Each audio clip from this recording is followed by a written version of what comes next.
Hi friends, பாதாம் அல்வா யாரெல்லாம் சாப்பிட்ருக்கீங்கன்னு சொல்லிட்டு கமெண்ட்டில் சொல்லுங்கள். நான் இன்றைக்கி தான் ஃபஸ்ட் டைம் நானே செஞ்சு சாப்பிட போகிறேன். ஃபஸ்ட்டு ஒரு கப் பாதாமை சூடான தண்ணியில் ஊற வச்சு இந்த தோலெல்லாம் ரிமூவ் பண்ணி வச்சிட்டேன். இதுதான் கொஞ்சம் கஷ்டமான வேலையாக இருந்துச்சு. அப்புறம் மிக்ஸி ஜாரில் பாதாமை ஒரு கப் பாலை ஊற்றி ஓரளவுக்கு நைஸாக அரைச்சி எடுத்துக்கிட்டேன்.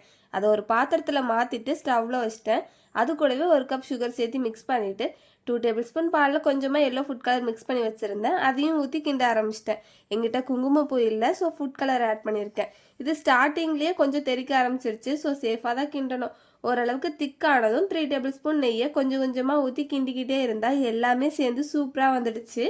ஃபைனலாக ஏலக்காய் தூளும் போட்டு மிக்ஸ் பண்ணால் அவ்வளோதான், என்னோட பாதாம் அல்வா சூப்பராக ரெடி ஆகிடுச்சு. அப்படியே சுட சுட பாதாம் அல்வாவை எடுத்து சாப்பிடும்போது என்ன ஒரு டேஸ்ட்டு, எனக்கு ரொம்பவே பிடிச்சிருந்துச்சு. இதுதான் என்னோட பெஸ்ட்டு அல்வா. சூப்பராக செஞ்சாச்சு, ஹாப்பியாக சாப்பிட்டாச்சு.